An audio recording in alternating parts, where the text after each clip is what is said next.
Good morning, everyone. Good evening, good afternoon, wherever you are, and Happy New Year. Welcome to the Weekly Energy Boost. We are talking this morning about starting new in 2022. David is with me, and we are so excited to launch another year of podcast episodes. We've been doing this for 70 years now. And no, seriously. This is our first episode of 2022, and we're excited to share with you new ways to inject new energy into old things and how to plant positive seeds for the coming year. Even though on the Kabbalistic calendar, which is where we usually draw our wisdom from, it is not a new year of any sort, actually. But because the entire world revs its engines for the beginning of the year, there is a collective energy that's created that makes this an opportunity to start new. So in Kabbalah, we learned that there are certain energetic ebbs and flows that are woven into the fabric of the universe. And that's where we get our wisdom that we share every week with our listeners.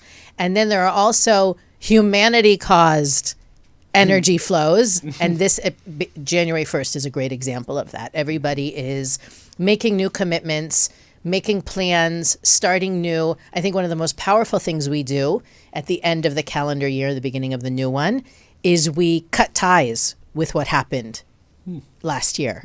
I don't want this year to be like last year. I want to do things differently this year. I dissociate from what happened last year. And I think all of us are struggling with, I want to be optimistic, but the forecast is gloomy because of everything that's happening in the world.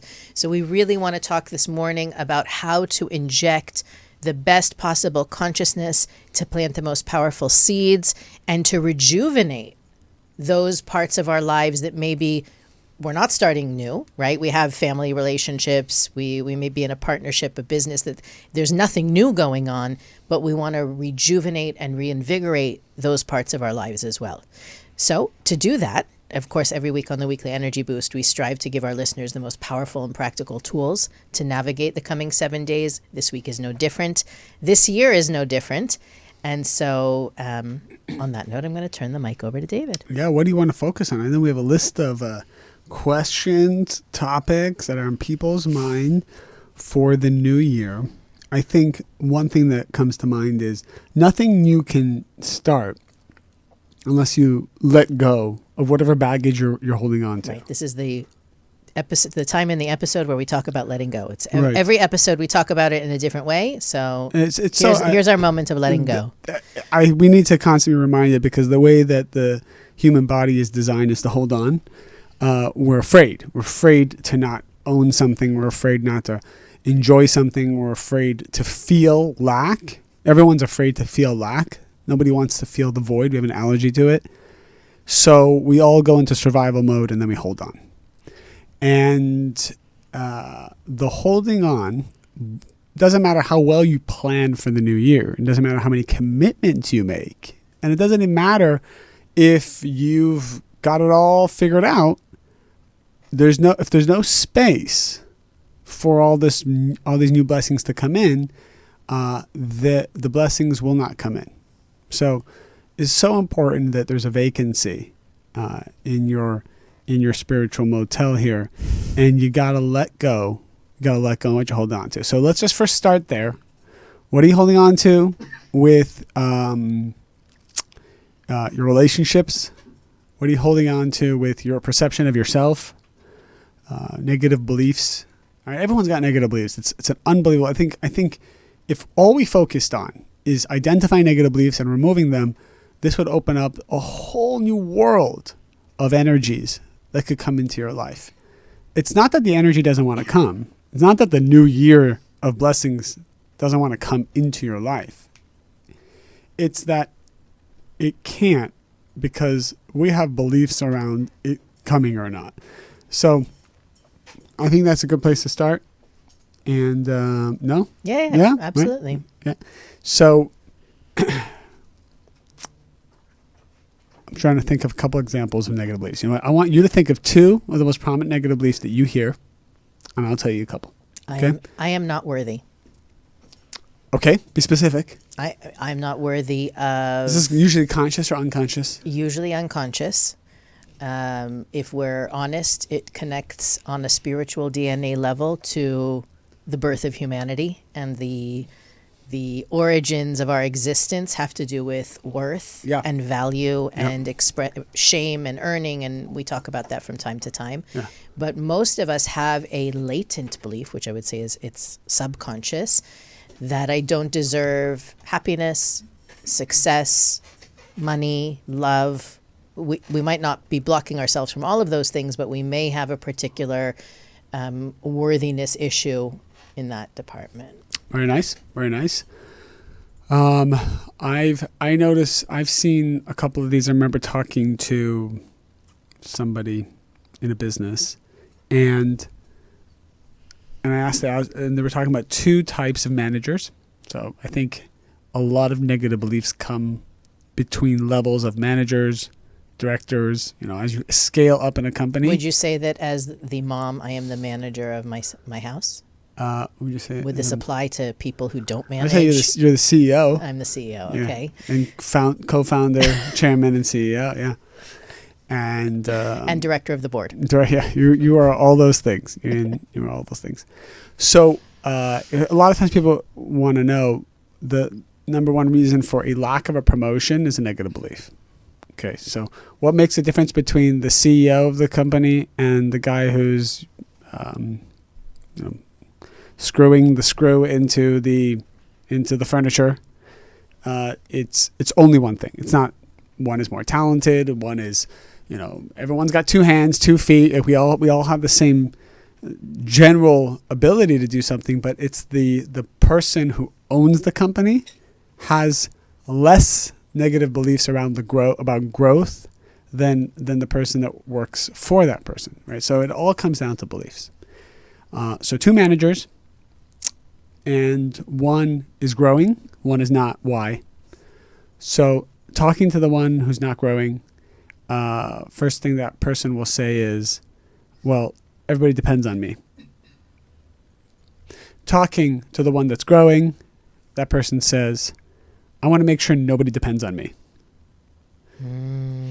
So, and it's interesting because it also aligns with the signs, right? One is the Aquarius, which seeks freedom, wants no one to depend on them. So that person is constantly looking to empower the people who report to him or her, right? So always looking for ways to kind of elevate that person. I might translate that as trying to avoid responsibility. Maybe. And if that is the reason, he'll have to pay or she'll have to pay the consequences in a different way. But at least the objective will be achieved, which is, hey, I want freedom. So let me find a way. We all deserve freedom. So there's nothing wrong with having freedom.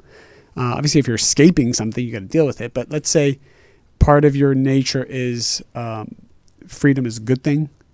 I want the flexibility and the creativity to do more and share more and be more. Therefore, I need to find people to empower who do what I do. If my belief system is subconsciously, I enjoy people depending on me, I enjoy people needing me, I don't fully trust other people doing things, you will be stuck. You'll be stuck. And even you could be an excellent performer, you'll be stuck because there's a part of you that wants to stay stuck because you don't want to leave your world of respect. In the Bible, it talked about the third portion of the Bible. It says that Abraham was asked to leave that world that he established himself, where everybody respected him. He had his community, he had his wealth, he had his family, he had his friendship, he had his students. He was asked to leave that. Creator wants us to leave that which we start to depend on. Because, and not physically leave necessarily, but in your mind let go to open up the space for the newness that wants to come in. So any area you're not growing is correlating with a negative belief. Starting the new year and not, if you're signed up for the gym but you don't go to, and the cliche of signing up for the gym in January and then not going has to do with your belief system about yourself and working out. It doesn't have to do with, a busy schedule or whatever else it is. Well, you bring up a good point. right? A lot of people have things going on, right? We're not all going to quit our jobs and start a new job in 2022, although some people might. We're not going to, in order to renew the energy in your marriage, you don't have to renew your vows.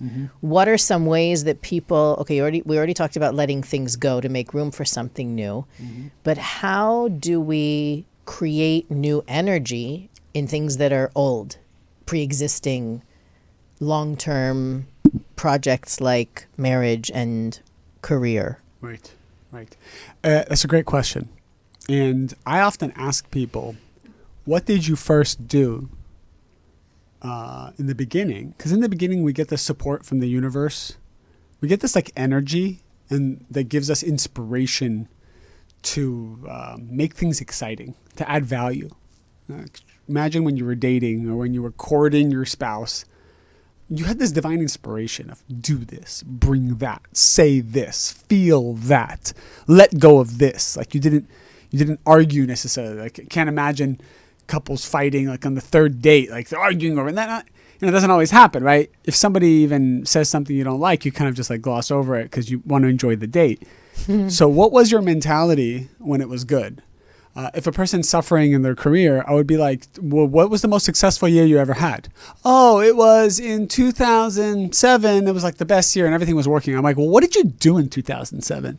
What did you do in 2006 that created the miracles in 2007? Let's recreate that. A lot of people don't realize that they have the power and ability inside themselves to create the life they want. And they have risen to the occasion several times in their lives, but they forgot what they did to get there. Think of us in our early time, even with Kabbalah. Like, I think there's so many things that we did because we had the energy to do that created so many miracles. So if I'm experiencing less miracles in my life today, I sometimes connect back to what did I do when I was 22 years old? And every day was an exciting day, right? So I'm always trying to go back and recreate, not necessarily the life I had, but recreate the restriction I did, the effort you put forth, the effort beyond my fears that I put forth, because that's really what it comes down to. The best years of your life were the years that you put in the most effort to change, grow, overcome your fears, be the bigger person, not be annoying, not be sarcastic, not be negative, not be jaded, right? What the Kabbalah say? Why do we love babies? Because they are the perfect vessel. Why are all babies cute, right? It's because they're not limited, and they need you, but not needy of you. It's very like this beautiful energy where they're almost like a channel. Like you want to take care of them, you want to give to them. But as we grow up as adults, people don't want to give to us anymore because we start to like clam up and close up, and we're not cute anymore, so to speak. Okay. It's funny because I did a workshop probably in 2007 actually, where a colleague of mine helped me to see that the best times in my life always were preceded by the worst. Mm-hmm. Like there was a direct correlation. We plotted my life out on a number line, and whenever there was a low, right afterwards, there was a high that followed. Mm-hmm. And I don't mean high meaning I was high and everything was okay, but if I reflect on the best times in my life, they were a direct result of me working through something challenging. And it was annoying to see that because sometimes the recipe isn't chocolate chip cookies and marshmallows. It's facing your darkness and working through taking responsibility for things and et cetera and so forth. But I think in what you said, you also bring up something else that I know I struggle with, and I'm sure a lot of people struggle with, is I want everything in my life to flourish. How is it even humanly possible to invest in everything, right? We hear the the dangers of multitasking. I was watching a kids, I don't even know how to say it, like a science show with them, and they were talking about the brain and concentration and focus and different things like that. And one of the things they said is that we as a society look at multitasking as heroic, but we really weren't built to multitask biologically. We are built for focus, concentration, intensity, and then breaking from that and moving on to the next thing to focus on. So how do we balance how we give energy to everything in our life? I want everything in 2022 to be the best it's ever been. I want my relationships to be amazing. I want my financial situation to grow. I want to be happier. I want to be healthier. How is it humanly possible to do it all? Dr. David. Well, anything I know in my own, I was thinking anything I know in my own life that was a success, I had to overwhelm it with energy and effort. It wasn't kind of like, oh, I'm just going to put in a little here and put in a little there. You have to go all in, overwhelm it from all sides. Like if you want to win a war, you have to overwhelm the enemy. And every part of your life that needs to move forward there's a spiritual enemy there, like a negative force. We call it the klipa. It's a klipa, means like a shell that is like is a negative angel, a negative force that sits there and says, hey, if you want to get past me and get to that fulfillment that you do deserve, and it is yours, but you got to get past me. And these negative forces, they're very smart. They know they've been given permission by the Creator to fight you exactly on your level, no matter how spiritual you are, how long you've been doing this. That's why, a 65-year-old man or woman is going to have the same level of difficulty overcoming their challenges as a 25-year-old. Right? So there's no difference. The negative forces have permission from the Creator to fight you on your level. However, the way you overcome them, which you can always overcome the negativity that's in front of you, is by overwhelming it, throwing all the spiritual tools at it. So we talk about these things in our classes. Kabbalah 1, we have a heavy emphasis on certainty, on sharing outside your comfort zone, on talking to the Creator, asking the Creator for help. Those are 3 weapons that are very atomic in nature. You throw that at any negativity, you're going to blast right through it. Then we add to that some of the other spiritual tools that we have, like the Zohar that can open any gate. It says the person reads the Zohar, holds the Zohar, scans the Zohar. It has an internal energy intelligence. Everything has an internal energy intelligence. Not all coffee's created equal, right? Nice. I mean, look at my coffee cup I hear here. that. I yesterday had a coffee cup. They put a design on it. I mean, they took time to draw something on it, and that made the coffee taste better. Why? Because somebody spent 60 seconds, drew a holiday design or whatever it was, and it had more energy. So it's like everything has an internal energy intelligence. The Zohar has that energy. Tools like the 72 names of God have that energy.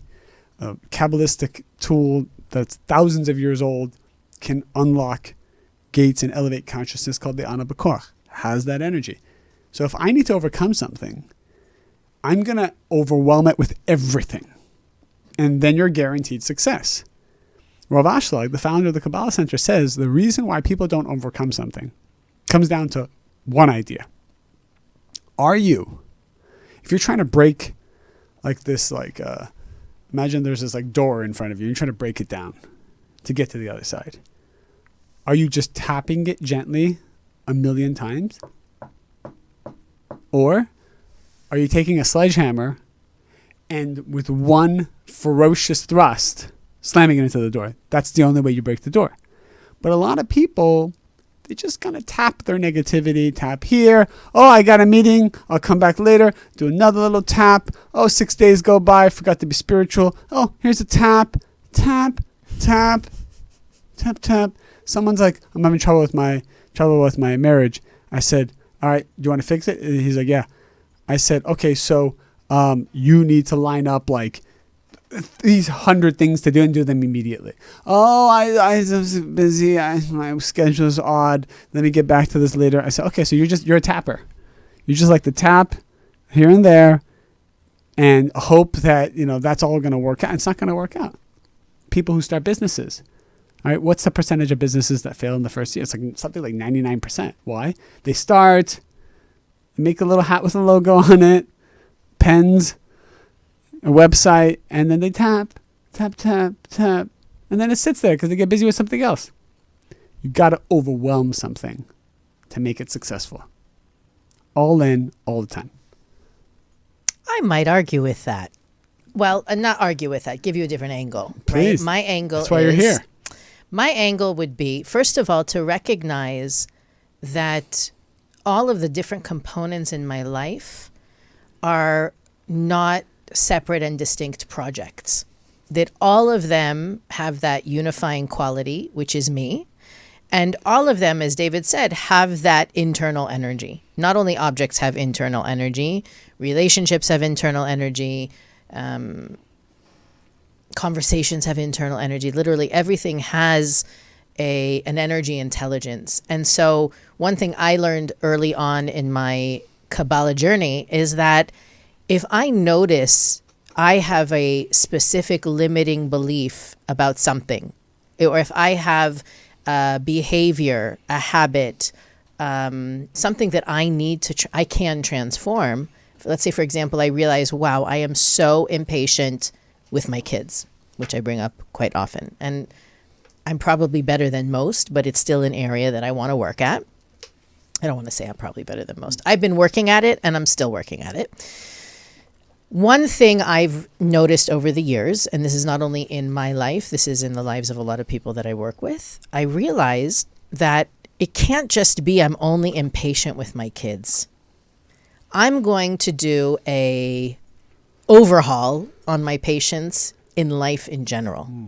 And for me, that's one way to make sure that I am invigorating every area of my life, is I am assessing and investing in how patient I am in every area of my life. Because inevitably, if I'm impatient with my kids, I'm also impatient with my husband. I'm also impatient at work.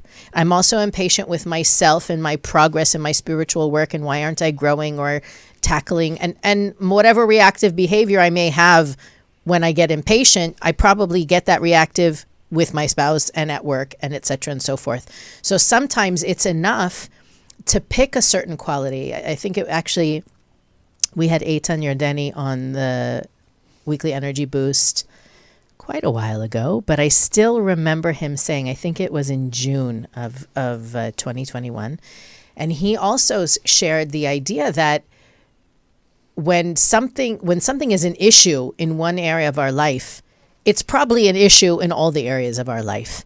And coming to the realization that if I change this thing, all of the areas in my life will benefit, it's huge. The amount of transformation you can experience is really powerful and profound. So even though it seems like you're going to be focused on all the areas of your life and investing dramatically, you're really using one sledgehammer in all the areas of your life. You don't have to pick different tools. You can use the same tool. How can I be more present and patient with my kids? How can I be more present and patient with my spouse? How can I be more present and patient with people responding to emails and doing what I ask and being who I expect them to be? I think you will also see something very powerful taking place. Now, before we sign off, I know David is busy and wants to do other things, but I think it's really important. Wait, hold on a second. Let's take a pause right there. Just to be clear, I am of the belief, and please put in the comments if you disagree with me. Everybody's going to disagree with you, David. I am of the belief that it's not good to give too much. I feel people are busy. People have, certain desire, and overwhelming them with knowledge and wisdom is not necessarily. And I want you to feel like you're craving to come back next week. I think I have PTSD from Breda shaming people. Yeah. I've had my cases of overgiving in the past, and it never works out well. So I always tell Elisheva, that people do not want more than 30 minutes. And that's already too much. It's already too much. I think 6 minutes would probably I can hear the screams through the internet. Down with David, because they all wish the episodes were 2 hours each. But anyway. Okay, all right. We'll find a happy medium. One thing I think we talk about all the time that we don't really explain and please forgive me if you think this is too elementary, is what do we really mean when we say planting seeds? Because I get it when it comes to planting actual seeds, right? And it may even, the metaphor of germination and gestation might work with, you put an idea out there and you let people ruminate on it and it grows roots. But practically speaking, we talk a lot about planting seeds. Every new moon, we talk about planting seeds. Every new year, we talk about planting seeds. And here we are on, in the first few days of 2022. What does it mean? What can it look like? How can we give our listeners the best strategy and understanding of planting seeds? For me, that's a great question. For me, planting seeds, if I had to simplify it, is every time you create an energetic force that in Kabbalah we do call angels. The angels are just bottles of energy. They're not like, don't have to winged. They are winged too, but but just to be simple about it, it's an energy that you create, and that energy will have an effect on something. And I think thoughts, words, and actions create energy, and that's that simple, right? So when I think of planting a seed, I think every thought I have, every word that's coming out of my mouth right now. So if I've said 2,000 words on this show, then I've planted 2,000 seeds. Hopefully each one of those words created something positive versus destroyed, meaning inspired, it added value, it didn't take away. It didn't cause or precipitate something negative to happen. So seeds are thoughts, words, actions. So if you had to audit what you did today, and all your thoughts, words, and actions, you would see what kind of seeds you planted. And they will eventually have to bear fruit based on whatever you planted. Right. And to me, that the recognition, the acknowledgement that every thought, word, and action plants a seed is scary. David, I just started listening to the podcast, and I just heard this, and I'm a pessimist. I've done some nasty things in my life that I'm not proud of. And what am I going to do about all those seeds? Right. I mean, there's a lot of things Kabbalah says you can do about those seeds. You can cancel them with more positive seeds. You can cancel them by stopping the guilt that you have about planting them. You can cancel them by not beating yourself up for having planted them. You can cancel them by committing to never do them again. And you can cancel them by the fact that they will appear again in the future as some form of a test, but you do not react to them. Now, those are the most popular ways, and if you need to hear that again, hear it again, of canceling the past. And in fact, the Kabbalah says so much so that whatever negative seed you planted, should you cancel them by any of the methods we just learned, you actually you don't just cancel them, you convert them to something positive. So it's like you take... So you're saying it's more powerful to convert seeds than it is to create them positive from the get-go. Well, what I'm saying, every negative seed actually converts to a positive seed. So the more negativity you did do... That doesn't mean go out and do negativity for you to convert. And the Kabbalists talk about that too. So they say, if you've done negativity and you convert it, you actually convert all of that into gold, like spiritual gold. However, don't be mistaken thinking, well, then I should go create as much negativity as possible and then convert it. The person who intentionally creates negativity cannot convert anything. But if you happen to do your best and didn't know any better and you created negativity, that negativity can be converted to gold. I love that. And I think one of the things that helped me embrace that teaching is also the realization that, let's say I realize I did do something negative. I wasn't spiritual. I said something unkind. I have a choice in that moment.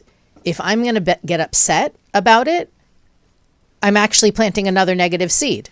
If I'm going to accept it and recognize I have an opportunity to elevate and correct it, then I'm not only planting another positive seed, I'm converting the insensitivity. Yes, I may need to apologize and whatnot, but that the awareness that reacting negatively to my negativity plants more negative seeds actually inspired me to not react negatively. My natural tendency is to be like, oh, you did it again, or, I can't believe I did that, or,